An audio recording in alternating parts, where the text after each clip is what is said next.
listen to me whine about nothing and everything all at once.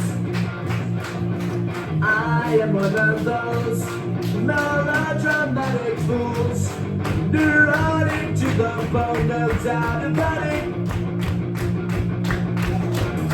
Sometimes I give myself the creeps. Sometimes my mind plays tricks on me. It all keeps adding up. I think I'm cracking up. And I just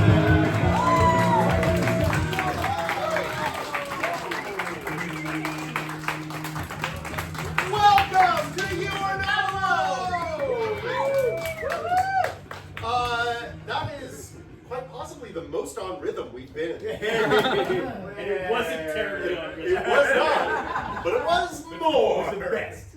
This is an uplifting show about depression. Annemarie, what does that even mean? It means that we're going to have some monologists tell some stories, some of them having to do perhaps with mental health challenges, and then we're going to improvise and have fun about it. Yeah. Yeah! You're gonna have fun! Start. Yeah. Right? Yeah. Right? Yeah. Guys, gals, non-binary pals, please put your hands together for Zachary Lennon-Simon!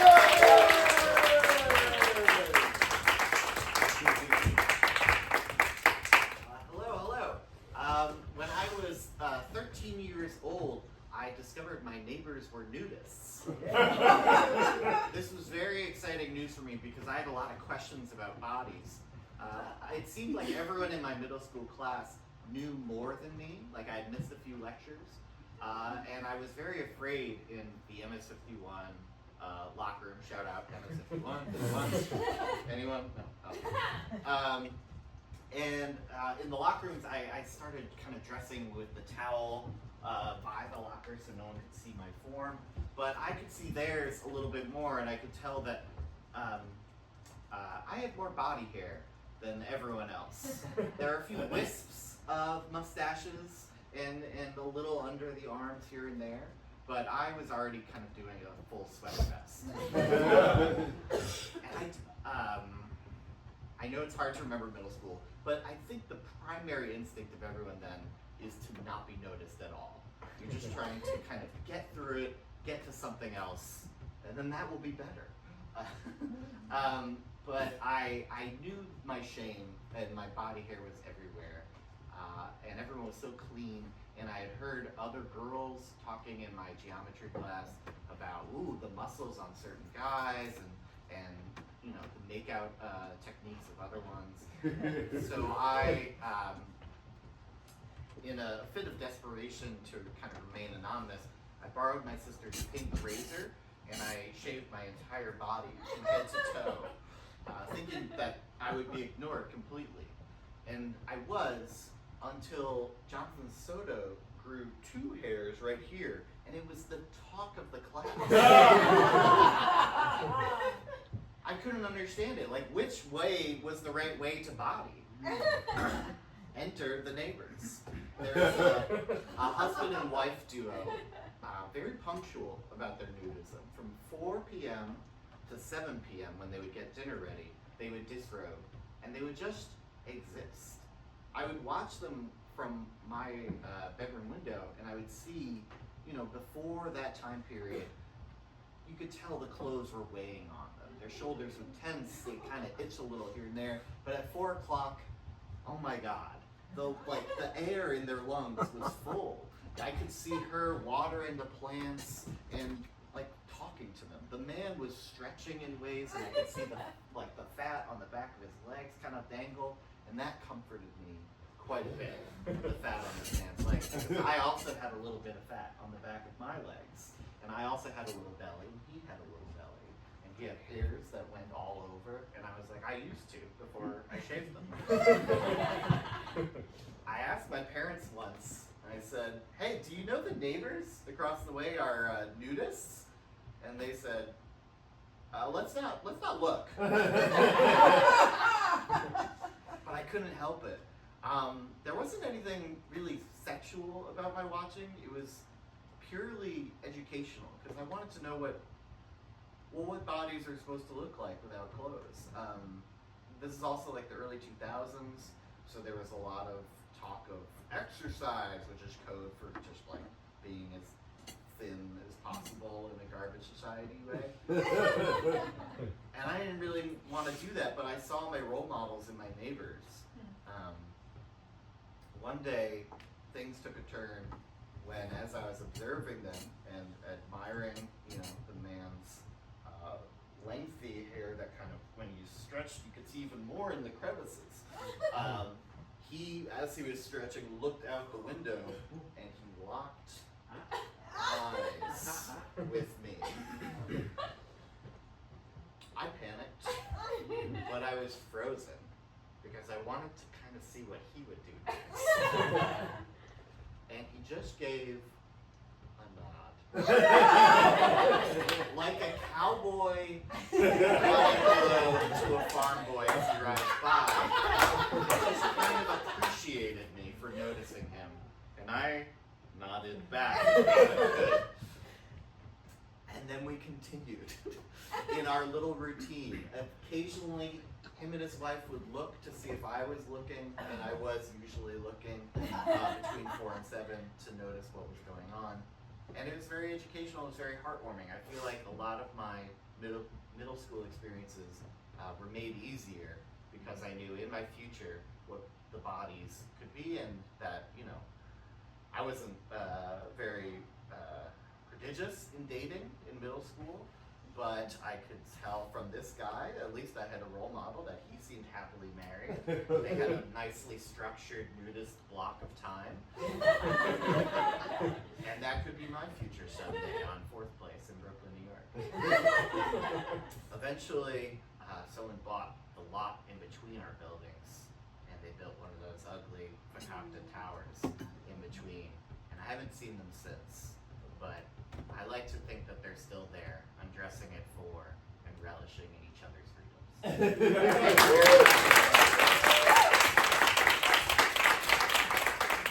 We don't normally do this, but I'm bursting. Zach, what happened at 7 o'clock? Dinner. Get dressed for dinner? Yeah, you can't really make like a lot of hot things on the oven. Right, close. Okay, thank you. Yeah. Yeah. Of course. Very Italian. Yes. Good Yes. question. I was dying to know.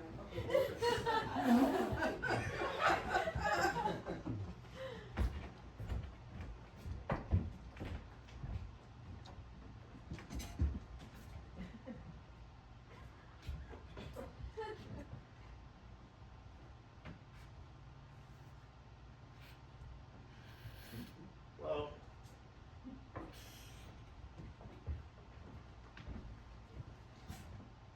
I'm gonna keep sweeping. Did you need something?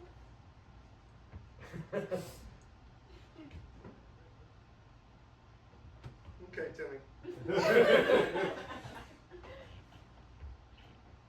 You're everything good with your parents? You doing good in school? Small nods are worse.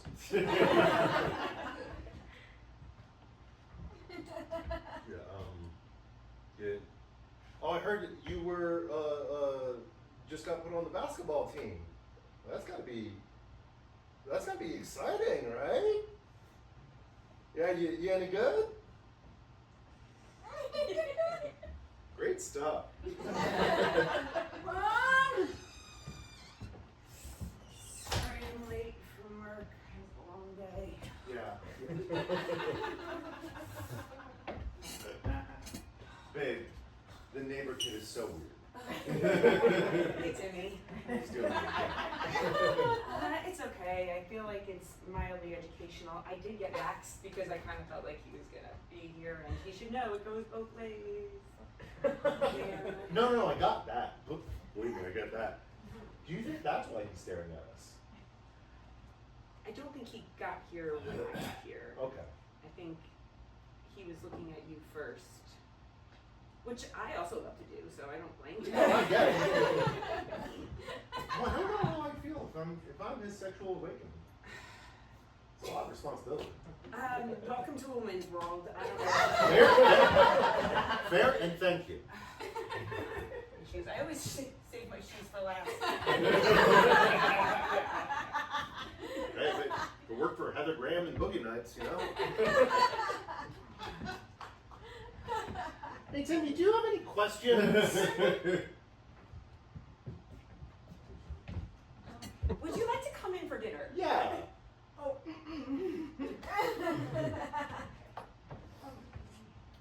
Is this a lot of hair? No.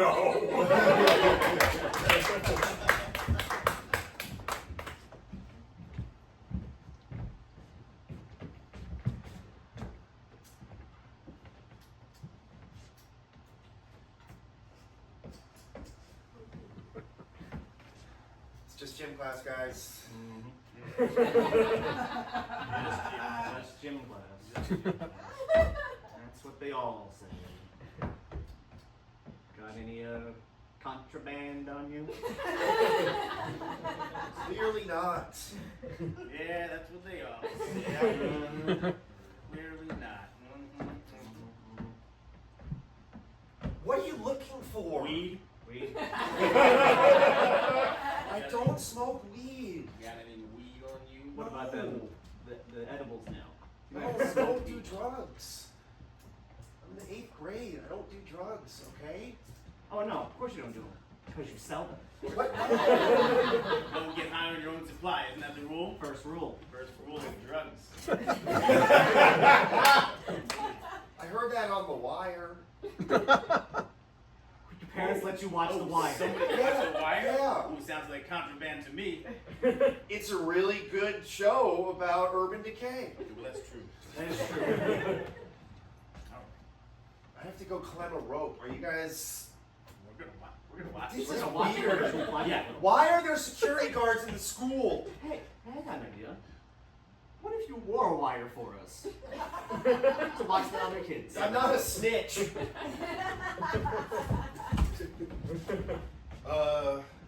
Yeah, no, I mean, like, yeah, you can be in our Foursquare circle. Cool. What do you hear about fentanyl? Like, not much. Isn't it like in stuff like cocaine so you can test for it? Yeah, that's the truth. And if you smuggle it, it's illegal. Okay. Good to know. Certain weights can get you a life sentence in prison. Why does it sound like you're talking like an after school special? Yes. Because I think responsibility about drugs and drug awareness is a good thing. You are spending. That was such a failure! I don't even know what I was doing! Who taught you how to talk to kids?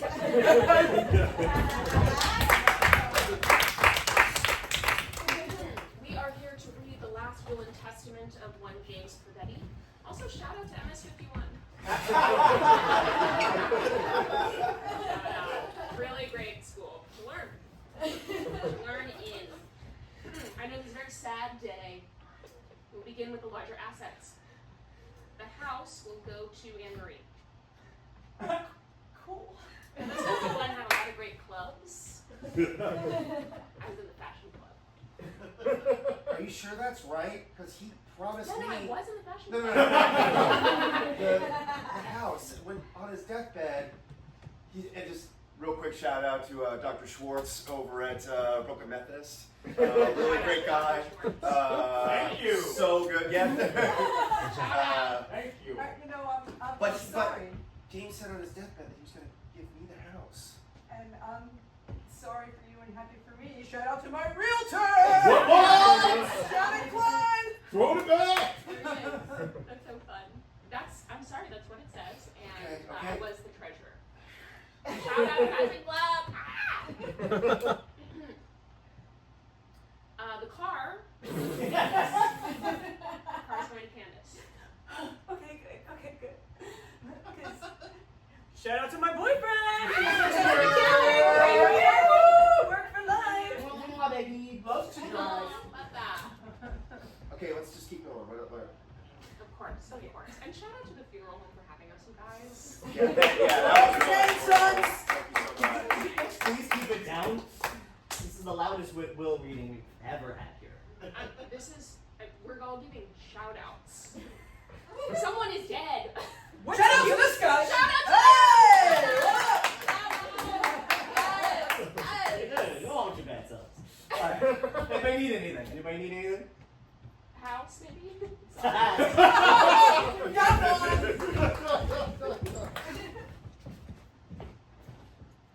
Anyway, I kissed Frankie Langella. You sluts! I'm so proud of you. Yeah, but he does it like this. Yeah, that's camel style. It's so good. Oh, because I was like, that's not even how you do it. Yeah, so then I kissed Robbie, but then he did it like this. Ooh, you got yourself a starfisher. Yeah. So what? You hear from me, but I totally kissed Hank, and he did it like this. That's Lizard. You need to get out. Don't see him again. Get out there and see him? No! Oh. Get out there away from him. He's not good for you. Oh no. You tell my mom that? I'll tell Hank. Tell Hank that's even I better. will do it for you. Thank you. Yeah. So, Hank, I learned that you kiss lizard style. I learned it from my iguana. Want to find out?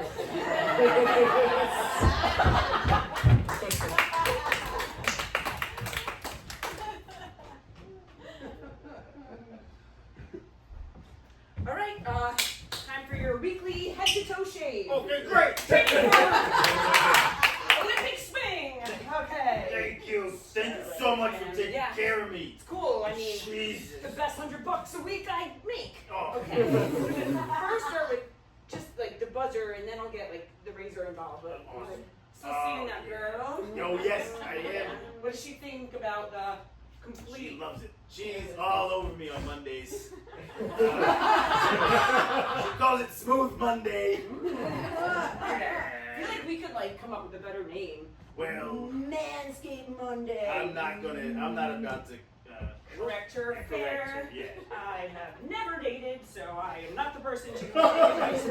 My first girlfriend, so Yeah. I'm not about to fuck this up. Well, I mean, your Olympic trials are coming up, so Yes. I feel like just like the practice of shaving is even keep those hands up. Okay.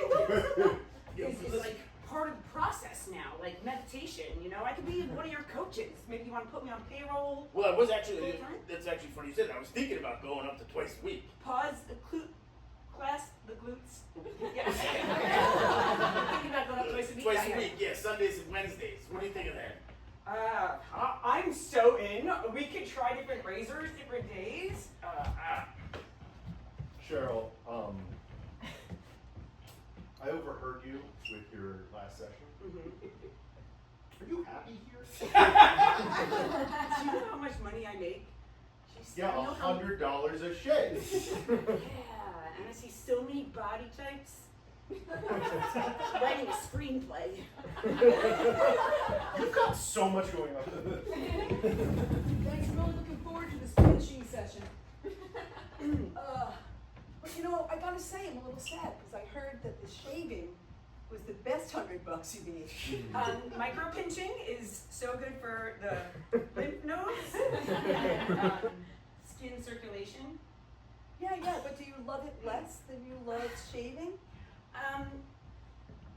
There's. I keep the hair. I keep the hair, and I love the hair. So you know, it's like a little bonus. If you would snip, give me a little hair on the side, I would love this just as much. You can try the hair removal. I have one slot open Monday 7 a.m. Think about it. And what goes on? Because it feels It's what comes up. Please put your hands together for Deniz Ataman!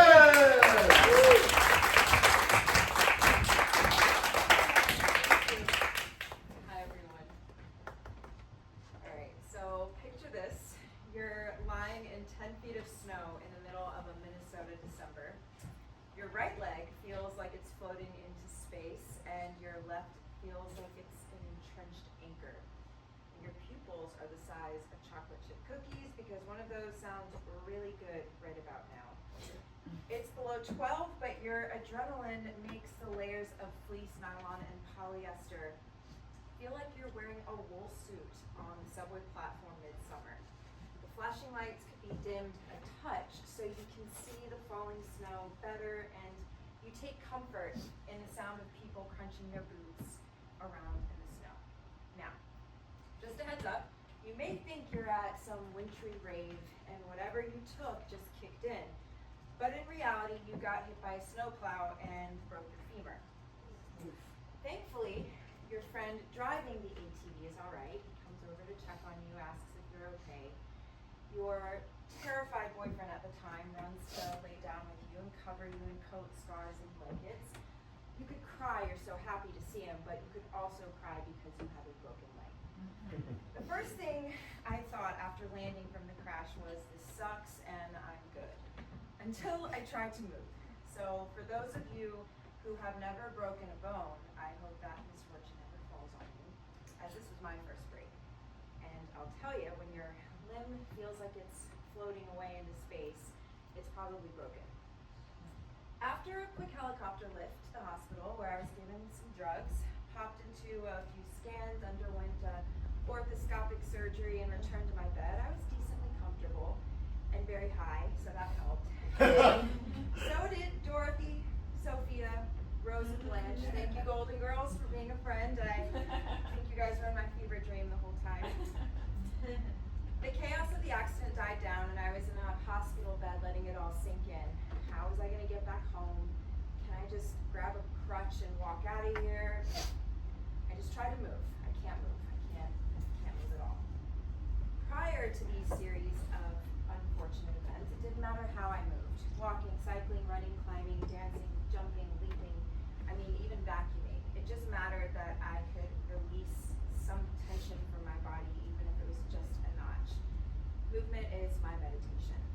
So I was sinking into a whole other cavern of devastation that I didn't know existed, where I relived every single moment of that day like an old film reel. In that split second of flying in the air after the ATV slammed into the plow, my vision went black, but I could hear everything. The crunching sound of metal on metal would haunt me for a year. I slept on my back for 3 straight months in the living room of my boyfriend's mom's house. I didn't want to go to sleep at night. I dreaded nightfall for almost a year, and the opioids I was prescribed only made me feel nauseous, so I was left with my thoughts.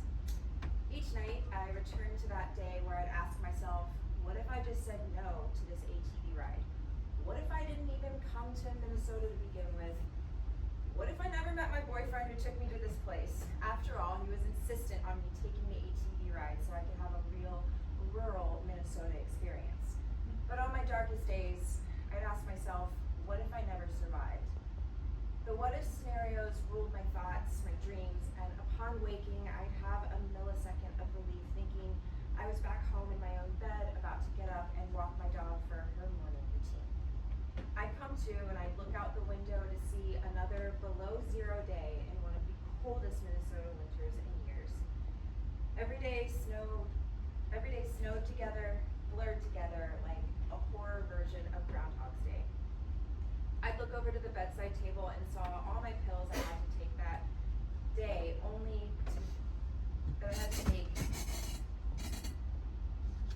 that only woke up my throbbing leg from its half slumber. I had to get through another day sitting upright, leg propped up on pillows, switching out ice pack after ice pack, watching Minnesotans outside run to the ice skating rink across the street and glide effortlessly over the ice. I imagined their fully intact femurs and envied them for their freedom to move. I wondered when I was going to move. It took me another year and a half, some masochistic PT, another surgery, and more PT to finally rebuild my leg to a stronger version of itself now. I've got a steel rod and a few screws in my leg, and I'm left with a memory of a day that reminds me of how miraculous of a machine our bodies are. How the difference between landing just 1 millimeter differently could be life and death. The sound of crunching has faded into the recesses of my memory, but the blackness of my vision remains in the forefront, a reminder that my body couldn't handle such pain, that it cut the power from my eyes to give me some relief. Even now as I share this, my leg twitches a little from the steel hardware embedded into my bones, but the dull pain now isn't so much a reminder of that disastrously wealthy day, but of the shifting air pressure outside to just tell me that it's about to rain. I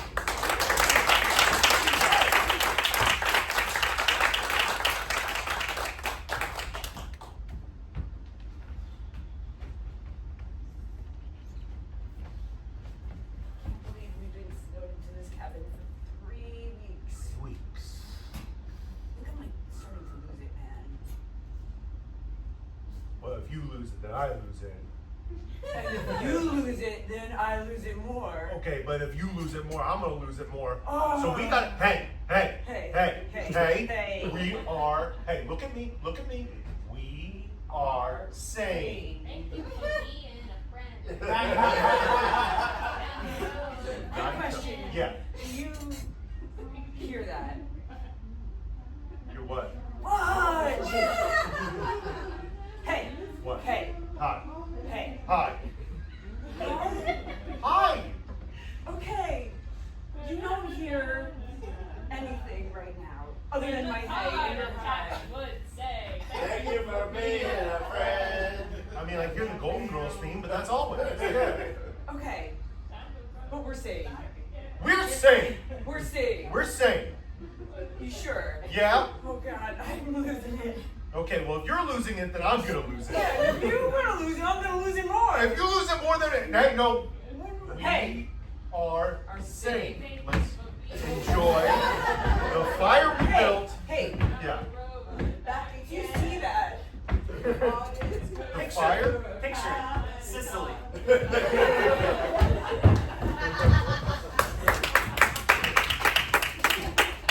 Welcome to physical therapy. Okay, thanks. Why don't you have a seat? My colleagues will be out in one moment. You want me to sit here on the floor? Can you? Yeah, I guess so. I'll be right. He can sit by himself. This is a bad start. That's okay. We'll stretch him until he can't. I feel like I can hear you say that. No, it's a technique. Give me your leg. Yes, give him your leg. Can you feel this? Yeah! That's how you know you're getting better. Okay, well, you're the experts. I'm gonna twist this really far to the left. Okay. Oh, that does feel better. Hey. Lord. Is this even what you came in for? I didn't know. Well, no. My wrist. Okay. Yeah. Are you guys happy here?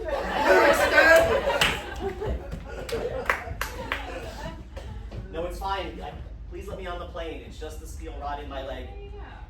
That's what's setting it off. We just did a private screening, that's all. No. It's just try it. Just try the leg, and then try the rest of me. You'll see it's just the leg. Exactly. We'll have to do that in the private screening. That's how TSA works. The private screenings are real scary. You guys always ask me things about where I'm going and where. Let's just go this way. Look, we're in the private room. It'll be fine. We'll hold it in the whole time. I'm the next person. All right, cool. Just that I always forget, like, you know, when you're put on the spot, it's like We got one. Yes. You tricked me. He's rubbing his hands like this and going like this with his tongue. No. It's not he's really good at making out, for example. I do it lizard style. So listen, where's this metal on your body? no spot is in my leg. It's my right femur, and that's the only metal on my personage. I use plastic keys to drive my car like a toddler. Fever, that's a good one. No, there's no good one. I really want to just get on the plane without incident.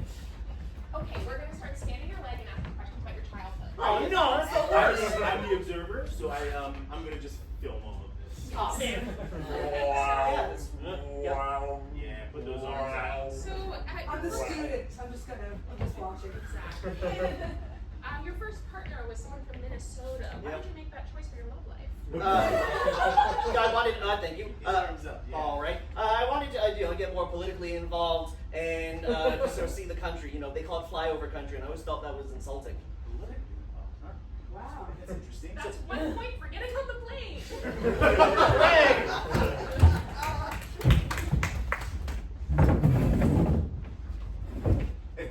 Hey, nurse.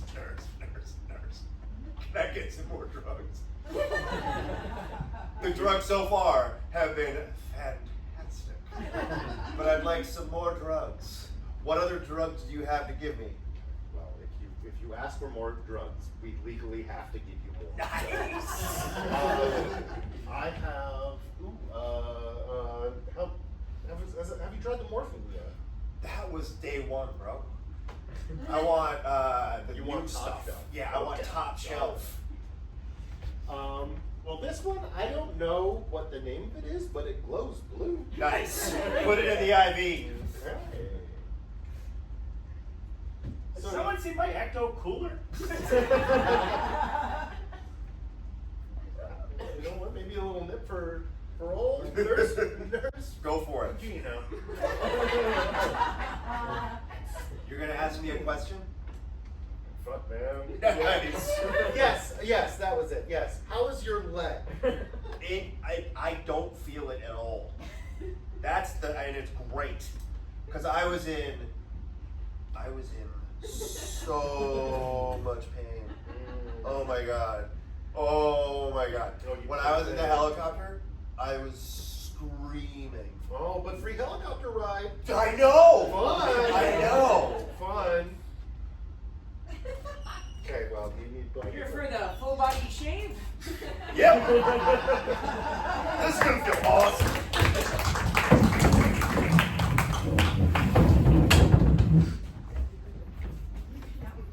All right, security guards. What are the 3 rules of drugs? Number 1, fentanyl. Correct. Number 2, weed for hippies. Number 3, use slang terms that they use. Okay, there must be more rules because I didn't hear any of the ones that I know. Sorry, boss. Oh, that's a rare L for us. Yeah. We've been getting all our intel from tweens. Tweens. Correct. They're in between. Between. The younger. That's why that's the name. Oh, The okay. TikTok generation, if you will. Yes, sir. Gen Zers. Yep. Zoomers. Oh, Gen Zers. That's right. I see. The youngins. Yeah. And Gen Alpha. Yeah, they're on the come up. Yep. Okay, cadets. What are the first 3 rules of Gen Z? Number 1, period. Correct. Which kind? It really depends on their developmental, like. That was a test and you passed. Yeah. Yes. And number 2, 6, 7? A good 6-7 to you. Number 3, taking a little hammer and hitting your chin bone in just the right shape. Very close. That's not actually us. That one's kind of what's the word? The Goyers. The Groyers. Groyers. That's it. That's a rare L for us. So I know what I have to do now. Am I in trouble?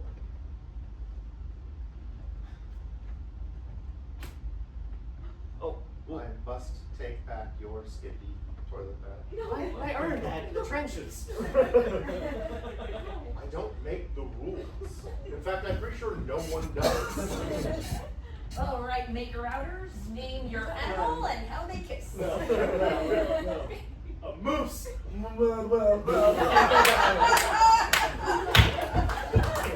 Please put your hands together for Bimini Wright.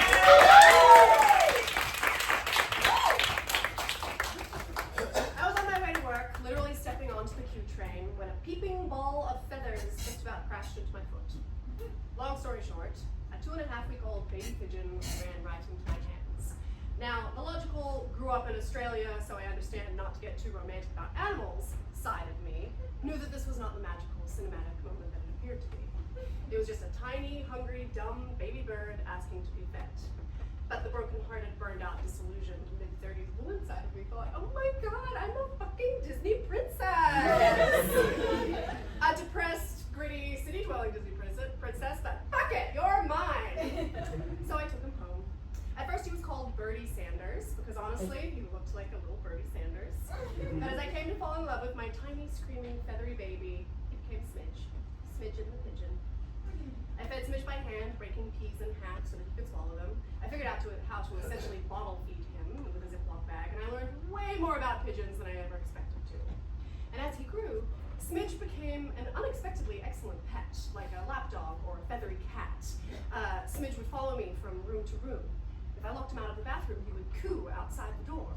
I clapped and I cheered when, the very first time that he flew, he'd fly onto my head when I got ready for work, upset that I was leaving. He'd come and welcome me when I got home from work. We'd have little catch-ups before bed, talking to each other and having little scritchy cuddles as part of our nighttime routine. I wouldn't say that that bird saved my life, but the first couple of months, he helped me get out of bed in the morning. And then one day recently, the weather was nice for the first time in a long time, so I cracked a window for him. I went to the bathroom.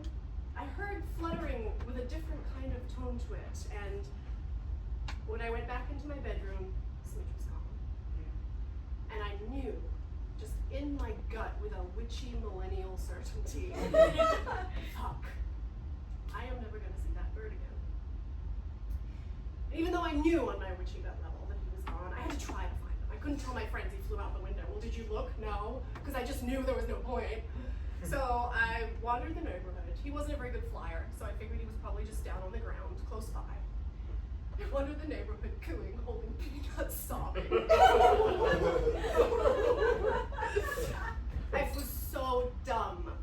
He is a bird. You left the window open. Of course he flew away.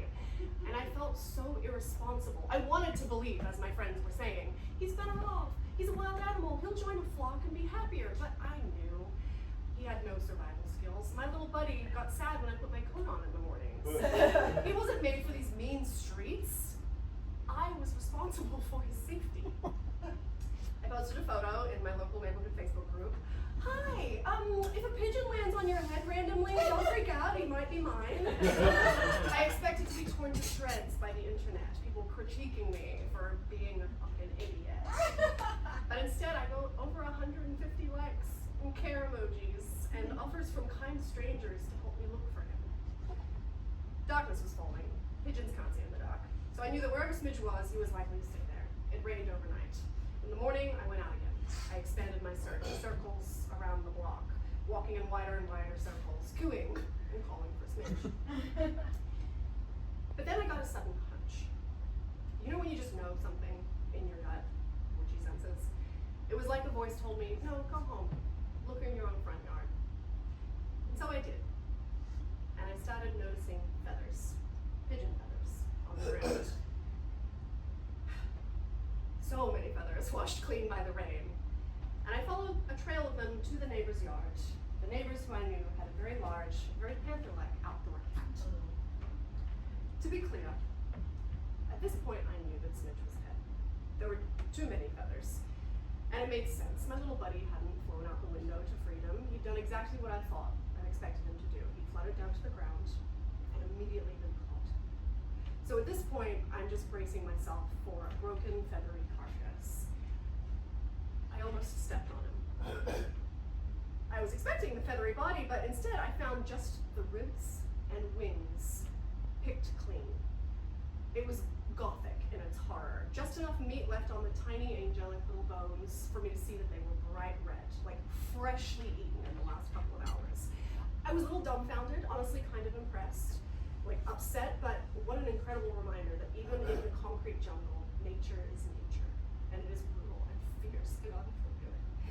And I got a plastic bag and I put them in my freezer, and I cried. Oh, how I mourned this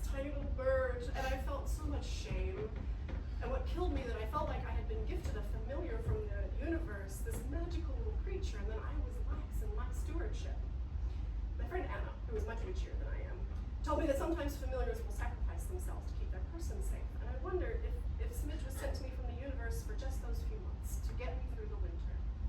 And I wondered if maybe he left to save me from myself, because I was already using the pigeon's excuse not to go places. But I didn't want to let myself off the hook for being a shitty pet owner. But I've been trying to be kinder to myself lately, so with the help of my friends, I came to accept that multiple things could be true at once.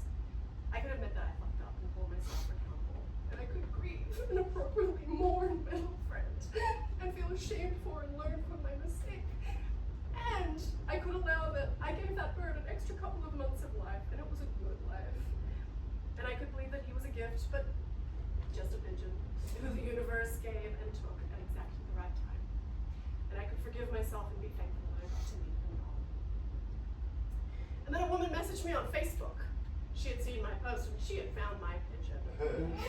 The kindest and sweetest woman in the world thought that she had recognized Smidge and caught him and was keeping him in her classroom. And I had to go look, and there was my fucking pigeon sitting on her stapler with his two weird little feathers popping out of his ankle, and he hopped right into my hand and ate a peanut. So Smidge is home and safe and laid 2 eggs, so Smidge is a girl.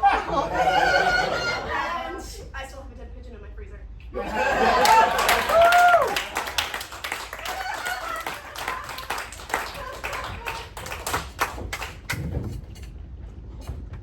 Look, Dad, I don't want to put a damper on our first Thanksgiving together.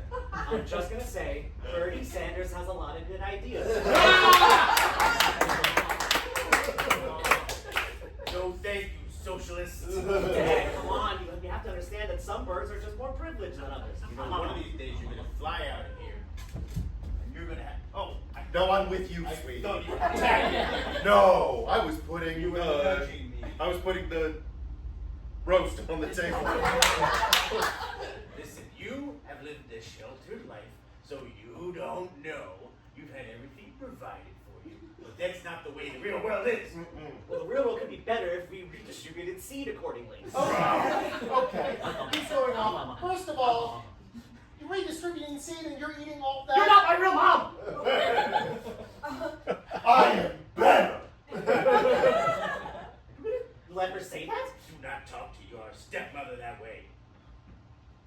And if you're gonna start taking health seriously, what is this? Just go to the bathroom. Oh, okay. Make America blue again. Have you even been listening to RF Call? Yes, it was an art.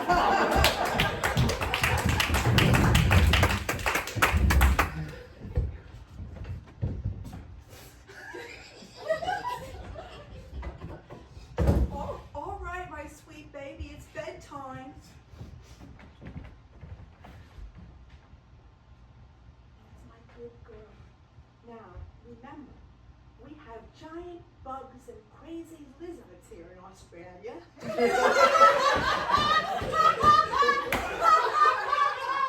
So don't go falling in love with the bugs. Right. You don't romanticize them. What do you say, Mom?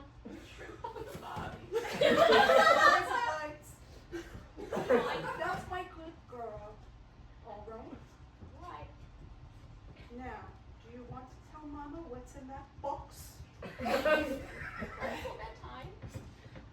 Something's jumping in there. Just because it's moving around. Okay. Good eye. I'm a snake. I came into your daughter's room. No, that was nothing. That was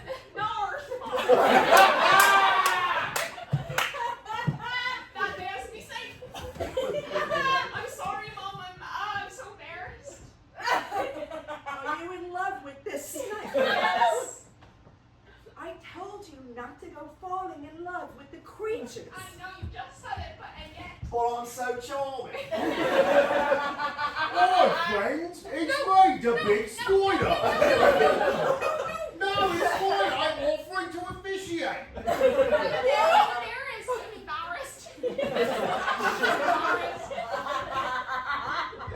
That's a big one. Oh, thank you, I is.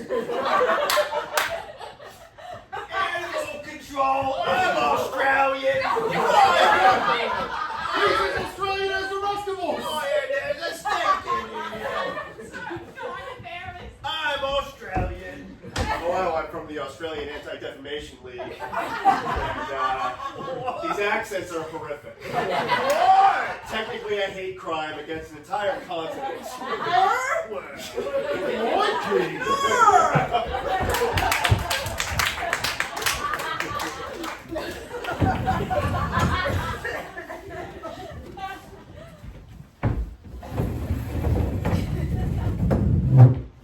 So you spend a lot of time at that window. Do you have any questions for me? Just about neighbors, about sex, about human bodies, anything, buddy. It's okay. Not about sex, that's a long way off. Okay.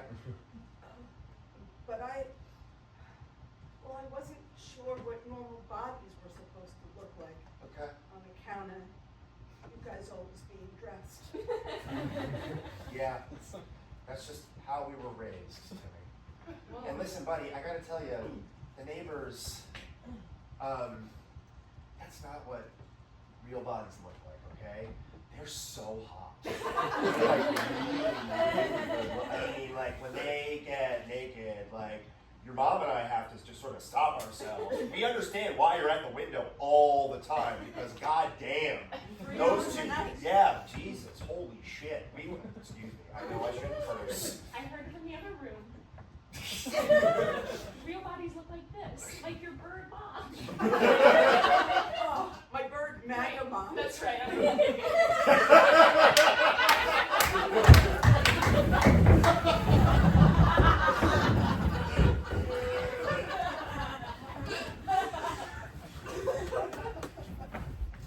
Why no, this kitty hasn't seen your pet bird. Are you sure? I let him out and to fly, and you just seem incredibly suspicious, Mr. Cat. Oh, me? I know. This puppy with big giant jaws also hasn't seen. Well, wait a minute. You guys seem like the perfect candidate to eat my bird. Yes. Never! To the internet. You seem like a poor lost little girl. You know what?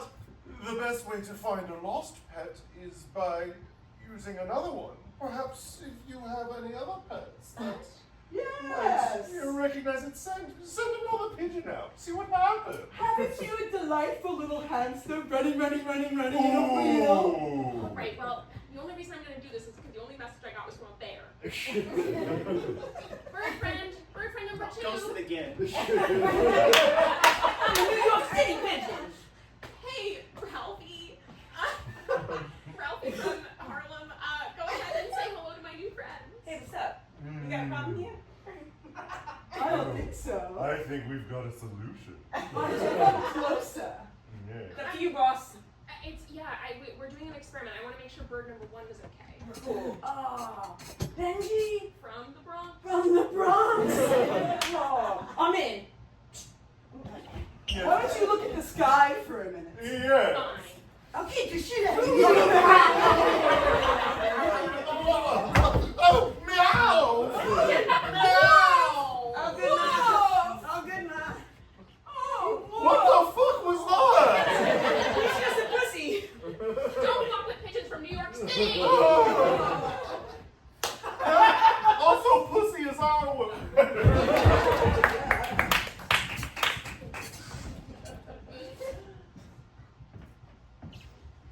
feel like it's just hard to get out of bed in the morning now that Timmy isn't at our window. It really got me through the winter. Hold on a second. Nice hair flip, babe. Thank you so much. I can't do a bad one.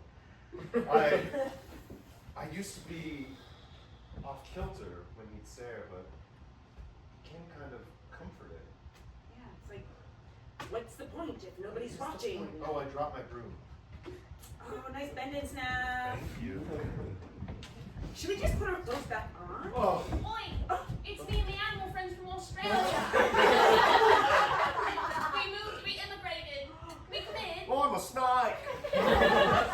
see no reason why not.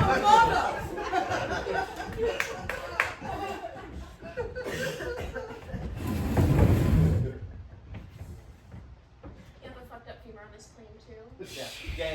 Shit's bad. It's, But we both made it. We made it on our we flight. made it on our flight. I get so. Whoa. They We're always going all the way to Minnesota. Minnesota. Not just fly over country. We're gonna see it. Fly into We're gonna fly into the country.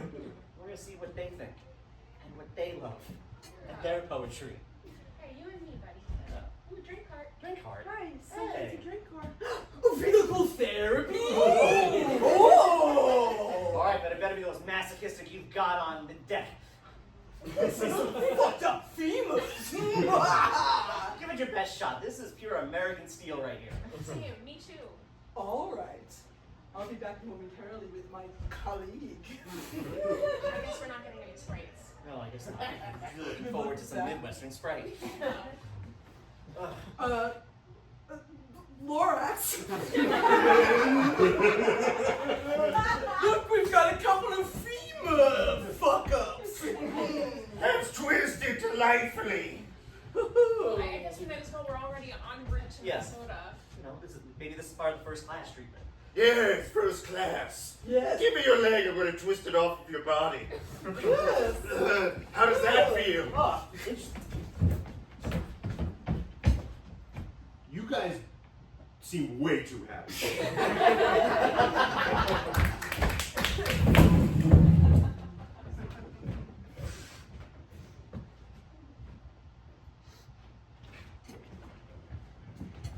Thank you for being a friend. We are You're sane. sane. You're sane. We are sane. You're sane. You know what the worst part about being sane is? They seem like they're having so much fun. Never once invited us to join. No, they've got friends around us. They're almost like talking in a way. They're ass naked, not cold at all. No, and they're all so hot. No. What is even happening? Why are we in a circle? Hey. Different things we're not saying.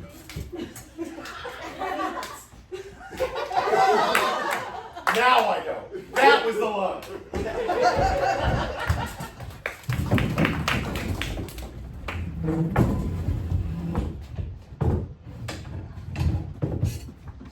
Dad? So, you said their bodies are too hot? Yeah. Because you know what? What? I think that means that I'm hot. Because look, I got a flabby leg. Just like that guy. Yeah, you do, son. You're very, very hot. Nice. Hey, you guys, my dad says I'm hot. Yeah. We're the three guys who make out we're in school. Yeah, come on. You know what? I think you got this locked. I'm going to leave you here at school to have fun. Yeah, I guess it would be weird if you hung around. Yeah, it's already, I think, technically illegal. Yeah. Oh, police!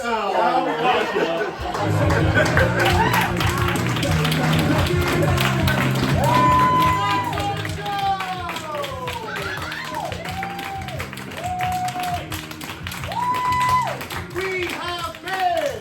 Wow, Aaron! Serpe.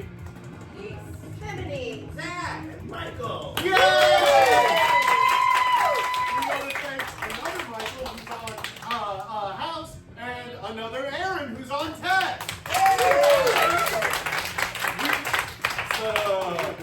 We don't have another day for our next show, but check back in probably May. Thank you all for being here. The way we tend to end our shows is by inviting anyone who would like to in the audience to join us on stage for a big group hug. If you don't want to do that, I'm sure. you don't have to. Good night!